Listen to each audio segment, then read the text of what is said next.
안녕하십니까, 고병갑입니다.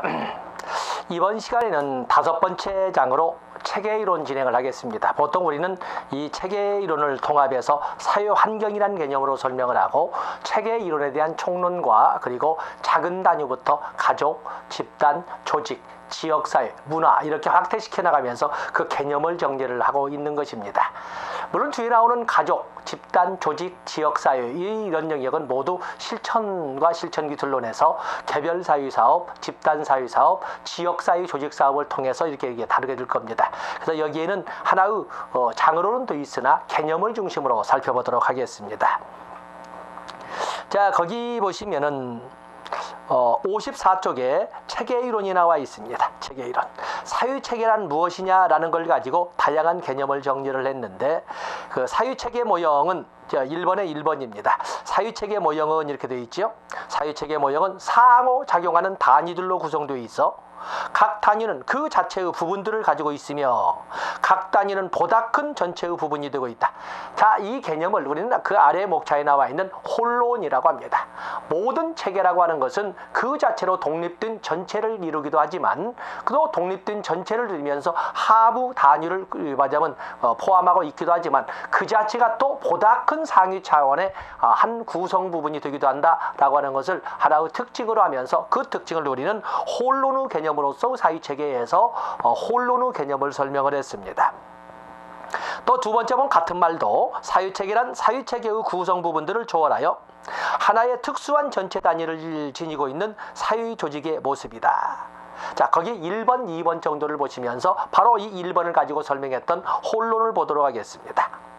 사유체계적 관점이라는 것은, 사유체계의 관점은 두 양극 중에 어느 한 입장을 어느 하나라고 하지 않습니다. 가장 밑바닥도 아니고 가장 최상부도 아니고 가장 좌측도 아니고 가장 우측도 아닌, 그래서 한 입장에 캐스틀러는 사유체계를 홀론의 개념으로 하면서 그것이 크든 작든 복잡하든 단순하든 이것은 하나의 부분인과 동시에 하나의 독립된 전체를 이룬다는 개념으로 사유체계를 홀론의 개념으로 설명을 했다. 그래서 여기 보니 1번에 2자가 나와 2자 빼버리시면 됩니다.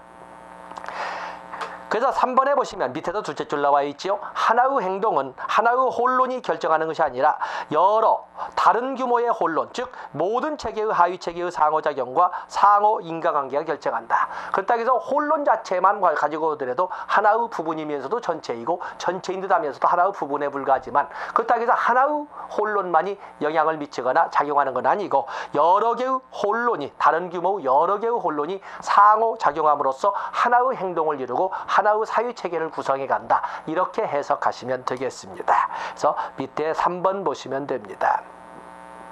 다음에 별표하실 것이 바로 사유체계 이론의 전제조건, 이렇게 설명을 했는데, 사유체계의 전제조건. 자, 여기에서 우리가 55쪽에 보시면 55쪽에서 나올 수 있는 문제가 3개가 있습니다. 탈코트 파슨스가 제시한 사유체계,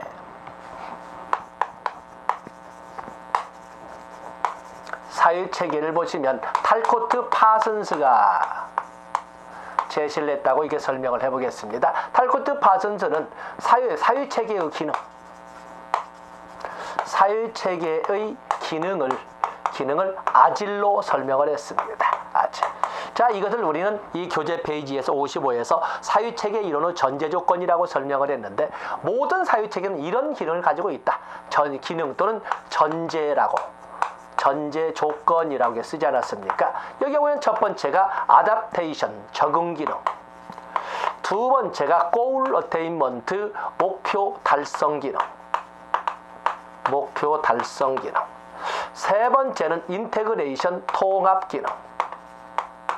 네 번째는 latent pattern maintenance, 유형 유지 기능, 현상 유지 기능.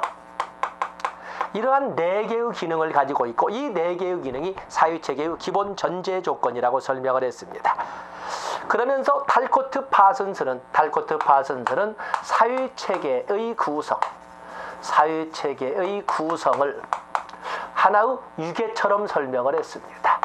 모든 체계는 하나의 유계를 가지고 있는데, 거기에는 가장 상위 체계로 문화체계.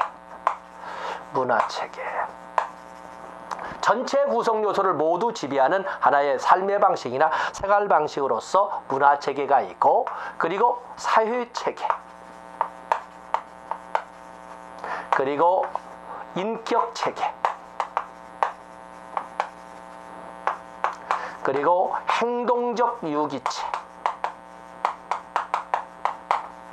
이렇게 4개의 체계를 하나의 위계 질서처럼 설명을 했습니다. 바로 그것은 55페이지 가운데 사유체계에서 문화체계, 가장 포괄적이고 최상위의 자원으로 하나의 삶의 방식이나 가치관을 말하는 것이고, 사유체계는 실제 이 사유를 운영하는 운영체계로서 여러 기관의 활동을 통합하는 체계, 통합이란 여러 실제 활동을 실제 기관이나 시설을 운영하는 체계.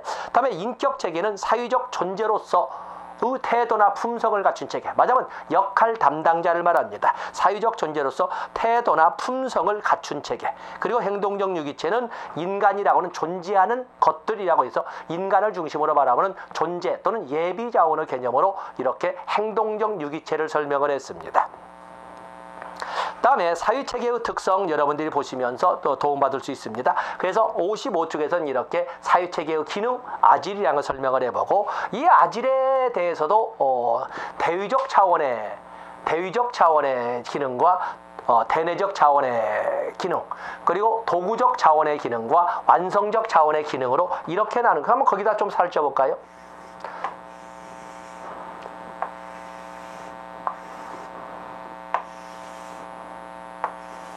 자, 이렇게 자, 위적 기능, 위적 차원의 기능과 내적 차원의 기능을 도구적 기능과 완성적 기능으로 이렇게 분류를 해보면, 자, 여러분들은 시계 방향으로 아지를 적으시면 됩니다. 아지.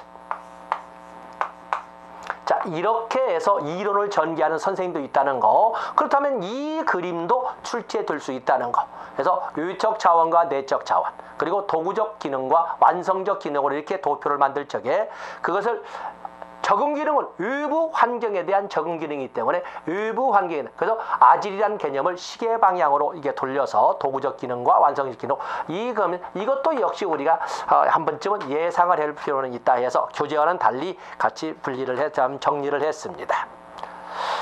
다음에 56페이지부터 시작해서 59페이지까지, 58페이지까지 가서 보시면 체계의 특징, 사유체계를 포함한 모든 체계의 특징들이 이렇게 정리되어 있습니다.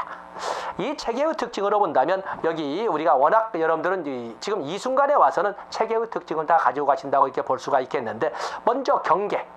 체계의 정체성을 보여주는 마지막 최유각에 있는 보이지 않는 선을 경계라고 합니다. 거기 보면 체계를 외부 환경과 또는 상위 차원의 체계와 구분하는 일종의 테두리, 일종의 무형의 테두리입니다. 그 체계의 정체성을 보여줍니다. 2번의 기역번에 나와 있습니다.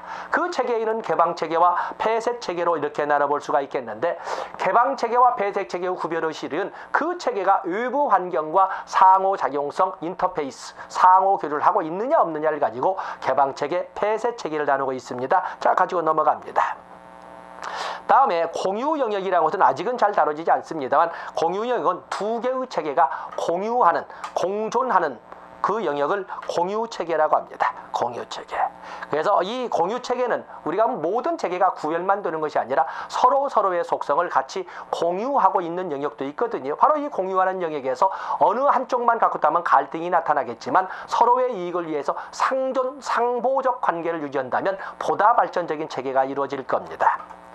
다음에 가장 기본적인 체계의 하위 구성요소나 구성요소로서는 투입, 전환, 산출이 있는데, 투입이라고 하는 것은 우리가 실천으로 본다면 도움이 필요한 클라이언트, 도움을 줄 수 있다고 하는 사회복지사, 도움을 주는데 같이 힘을 실어줄 수 있는 인적, 물적 차원이나 행동체계, 이런 것들은 모두 투입이 될 거예요. 투입에는 과업적 투입과 유지적 투입이 있습니다.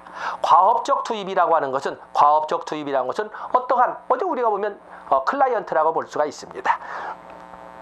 사유체계가 관심을 갖는 욕구나 문제를 가진 이런 그 체계를 이런 것들을 우리가 과업적 소위 투입이라고 하고, 유지적 투입이라고 하는 것은 사회복지사 같은 거기에서 힘을 실어줄 수 있는 바로 이런 자원들을 유지적 투입이라고 한다는 과업적 투입, 유지적 투입으로 나눈다. 다음에 전환이라고 하는 것은 투입이 산줄로 나타나는 중간 활동의 총체를 우리가 전환이라고 합니다. 우리가 복지로 본다면 사회복지에서 원조를 제공하는 활동 과정을 전환이라고 합니다. 그에 비해서 산출이라고 하는 것은 바로 이 전환 과정을 통해서 나온 최종 산물을 우리가 산출이라고 하는데, 거기도 과업 산출이 있고, 말하자면 클라이언트의 당면 문제 해결이나 욕구 충족이나 클라이언트의 문제 능력 향상과 같은 과업 산출도 있고, 그런가 하면은 어떠한 그 과정을 통해서 사회복지사가 얻게 된 새로운 지식이나 기술과 같은 것은 유지 산출이라고 할 수가 있습니다. 그런 과정에서 어떠한 효과도 가지 못할 때 지쳐버린 탈진의 모습으로 설명할 적에 바로 사회복지사의 소진이라고 설명을 합니다. 다음에 환류라고 하는 것은 피드백, 잘 아시는 건데, 조심할 것은 환류에는 긍정적 환류와 부정적 환류가 있습니다. 57쪽 나와 있지요. 그런데 조심할 것은 부정적 환류라고 해서 어떤 잘못됐다가 아니라 보다 발전적인 가능성이 보여진다. 그래서 현재의 방식보다는 보다 발전적이고 보다 효율적인 방식을 강구할 필요가 있다라고 하는 것은 부정적 환류가 되는 것이고, 긍정적 환류라는 것은 아주 원활하게 잘 돌아간다, 현 상태를 그대로 유지하라 라고 하는 것은 긍정적 환류가 되겠습니다. 그래서 부정적이라는 말을 꼭 부정적 측면으로 해석할 필요는 없다는 거 봐주시면 되겠습니다. 다음에 모든 사유체계는 일정한 상태를 유지하려는 이런 그 정태적 개념을 가지고 있는데, 그것을 3번에 있는 안정상태라고 합니다.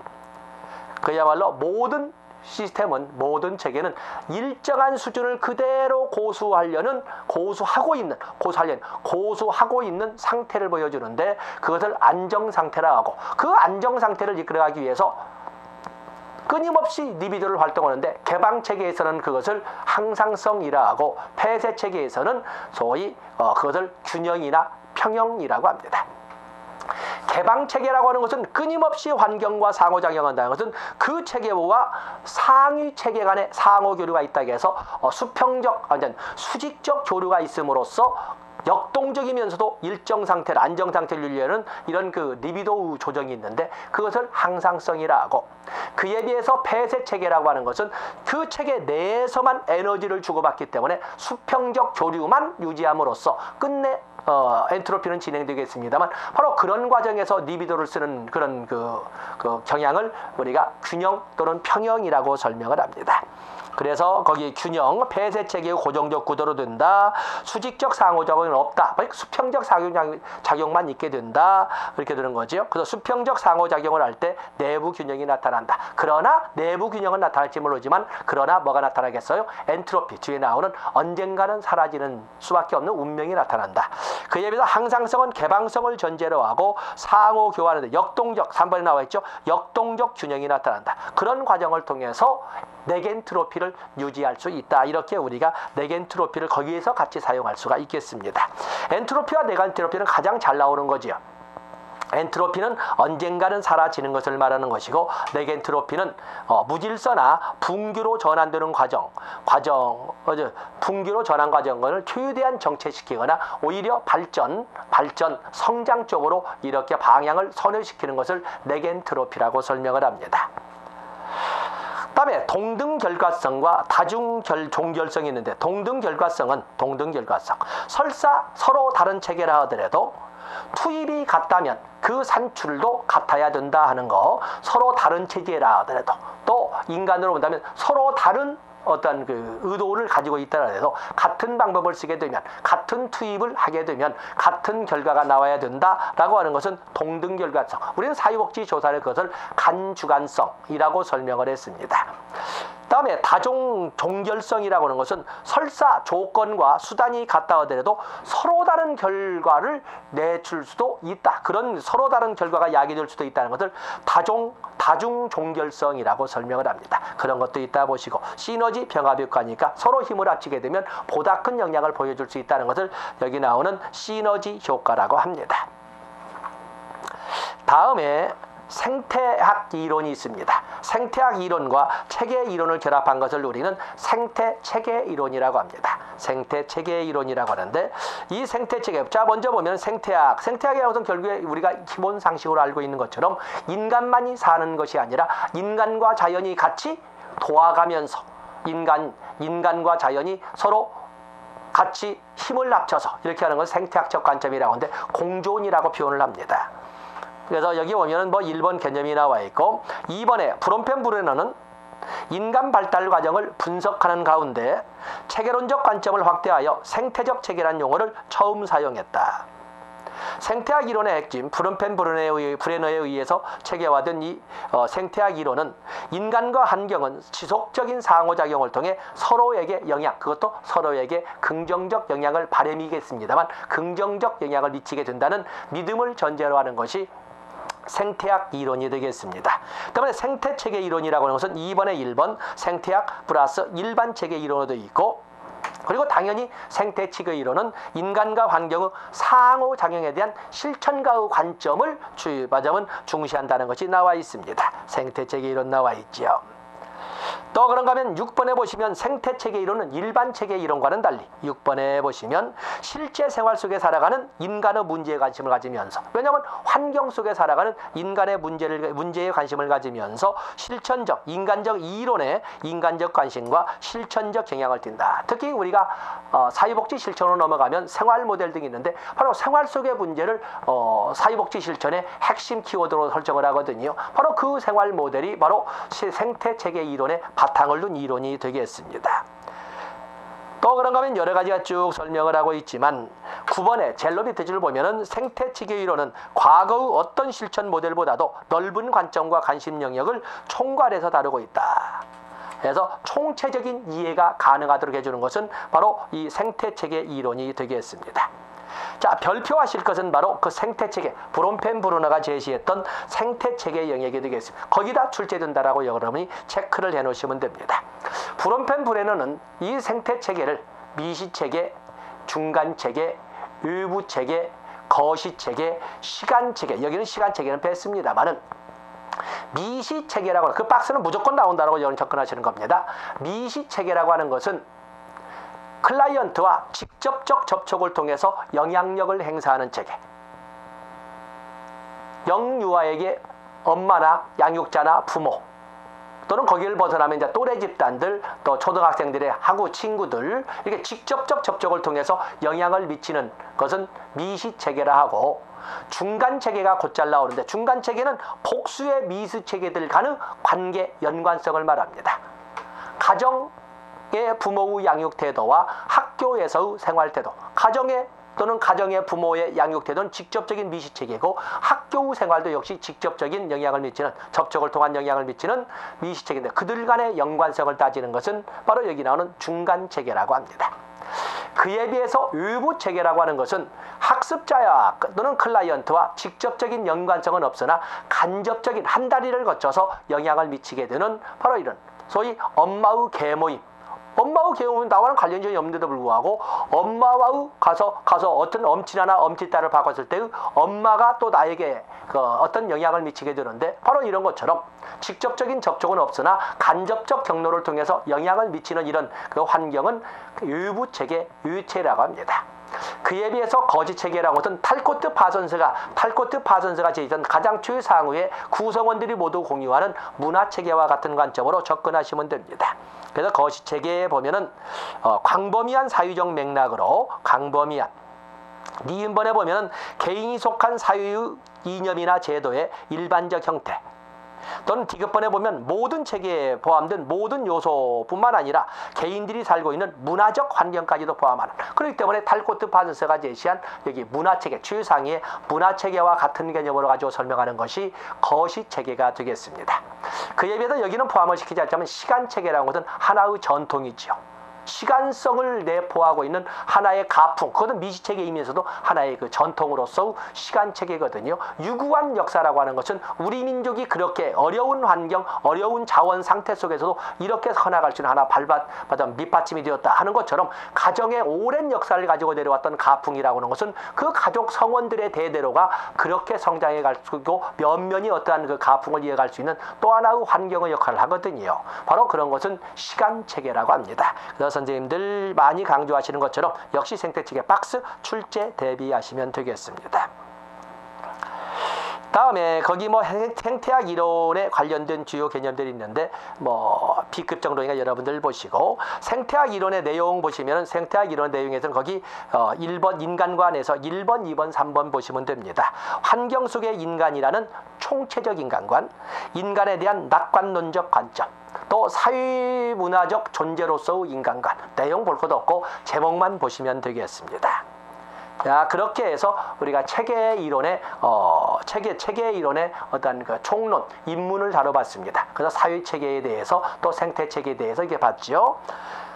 그다음에 이제 구체적으로 본다면 가족, 집단, 조직이 이렇게 나와 있는데, 가족, 집단, 조직. 자, 이 시간 우리가 먼저 가족을 봐야 되겠죠. 가족이라고 하는 것은 우리가 사회복지 실천에서 가족이라고 설명할 적에는 보통 미시적 접근, 사회사업은 클라이언트와 클라이언트의 그 가족을 대상으로 하는 실천을 미시적 접근이라고 개별 사회사업이라고 합니다. 뭐 가족의 개념을 가지고 출제가 되겠습니까마는 어쨌든 가족이라고 하는 것은 뭐 1번 건강가정기본법에 의해서 1번 가족이란 혼인, 혈연, 입양을 통해서 맺어진 둘 이상의 집단을 말한다. 나머지 쭉 안 읽어도 좋습니다. 그러면서 7번에 보시면 가족이란 상호작용을 하는 인격의 통합체이다. 또 가족은 개인과 사회를 이어지는 환경과의 상호작용의 산물이다. 가족은 개인과 사회를 이어주는 환경과의 상호작용의 산물이다. 이렇게 그 3개 정도 보시고, 다음에 보시면 거기 가족의 기능, 굵은 기능으로 설사 보시지 않아도 틀리지는 않겠습니다만은 여러분들이 체크할 것은 64페이지 3번 현대 가족의 특징. 현대 가족의 특징 할 수 있는 것이 바로 단수나 또 감소, 이 두 단어입니다. 단수나 감소. 가족 기능 축소, 보호 부양 기능의 감퇴, 전통적 가족 간의 약화, 가족 규모의 축소. 그러면서 가족 규모의 축소가 확대 가족에서 핵가족으로 해서 가족 규모의 축소를 부부 가족의 일반화. 그런 과정에서 맞벌이 부부가 증가하는 과정에서 나타나는 가장의 권위 약화, 여성의 사회활동 증가, 또 가족 해체. 뭐 부정적 측면은 아닙니다. 이혼도 물론 이혼도 많이 늘어났지만 가족 해체로서 소위 흩어져 사는 수정 핵가족처럼 주소는 같이 되어 있는데 전부 회사로 아니면 학교로 이런 뭐 군대로 해서 그 가족이 한 주소에 있습니다. 다 흩어져 살고 있는 이런 모습을 보여주는 것을 가족 해체라고 하기 때문에 꼭 부정적으로만 볼 것은 아닙니다. 거기에 좀 더 살찌울 수 있는 단어들은 65쪽에 나와 있지요. 65쪽에 보시면은 거기 현대 가족에서 4번째 정서적 유대와 여가 기능 강화 하면서 그 밑에 보면 기능 왜곡이란 단어를 씁니다. 어떤 선생님이 바로 기능 왜곡이란 단어를 쓰는데 가족 기능이 왜곡되었다. 옛날처럼 가족이 둥글둥글 하우스가 아니라 홈으로 그린 그레스 오브 홈처럼 행복이 넘치는 이런 하나의 심리적 공간이어야 되는데 마치 가족이라는 것이 가정이라는 하우스처럼 하숙집으로 바뀌어버리는 기능 왜곡이라는 단어를 좀 싸납게 이렇게 쓰는 분도 있습니다. 또 그러면 성차별적 사유화 이런 것도 있고, 또 그러면 가사노동의 사유화, 상품화 기계화. 전부 가사노동이 거의 뭐 세탁기, 탈수기 이런 등등이 모두 기계화, 자동화 이렇게 되지 않았습니까? 이런 특징들을 현대 가족에서 볼 수가 있습니다. 다음에 가족의 유형에는 확대가족, 핵가족 뭐 쭉 있는데 보시되 여러분들이 보실 것은 66페이지에 있는 가족의 하위체계. 가족의 하위체계면 가장 기본 가족체계는 부부 하위체계가 되겠지요. 부부 하위체계가 됩니다. 다음에 부모 하위체계, 또 형제 하위체계 이런 것처럼 역시 가족도 하나의 시스템으로서 유계성을 가지고 있죠. 상위 체계 내에 가족이라는 체계가 있고, 가족이란 체계 내에 나라고 하는 인간 체계가 존재하고 있고, 나라고 하는 인간은 체계, 인지적 영역 체계, 정의적 영역 체계, 신체적 영역 체계가 있고, 이런 등등으로 상하위의 체계 유계성을 가지고 있으면서 부분이면서도 전체고 전체이면서 부분인 혼론적 성격을 같이 가지고 있는, 바로 이것이 바로 가족인데, 가족의 그 하위 체계로서 부부 하위 체계, 그리고 부모 자식 간에 있는 부모 하위 체계, 그리고 형제 자매 하위 체계 등으로 하위 체계를 나눠볼 수가 있습니다. 다음에 가족의 경계. 가족의 경계에는 환경과의 경계와 가족 내적 경계를 가지고 나눌 수가 있는데, 환경과의 경계에서는 폐쇄적 가족 체계와 개방적 가족 체계로 나눌 수 있습니다. 아까 우리가 폐쇄 체계, 가족 체계, 개방 체계 하는 것처럼 환경과 인터페이스가 없으면 폐쇄적 가족 체계, 환경과 인터페이스가 있으면 개방적 가족 체계라고 설명을 할 수 있습니다. 뭐 특징은 안 읽어도 여러분들이 가볍게 쓱 지나가도 됩니다.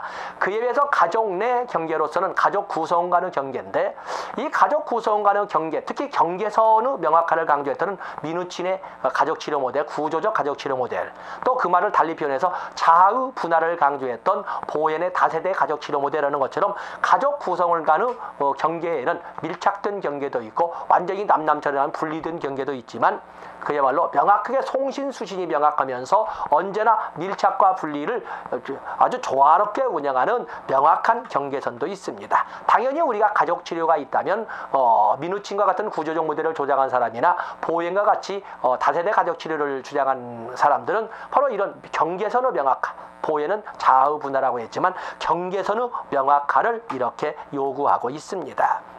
그래서 가족의 경계는 밀착된 경계선, 유리된 경계선, 분명한 경계선. 밀착된 경계선 많은 사람들이 좋지 않겠냐 그러는데, 너무 지나치게 각각 가족 구성원 한 사람 한 사람의 정체성을 넘어서도 공유 영역이 너무 많은 거죠. 그러면 간섭이 되고 사적 영역이 존재하지 않게 됨으로써 가족 문제를 야기하게 되는 겁니다. 가장 좋은 것은 분명한 경계선이 되겠습니다.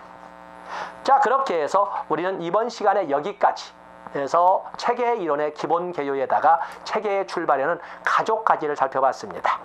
다음 시간에 집단, 조직, 지역사회, 문화에 대해서 여기서 중범위적, 거시적으로 이렇게 넘어가도록 하겠습니다. 자, 이 시간 미시적 접근까지만 우리가 인행사를 통해서 살펴봤습니다. 고맙습니다.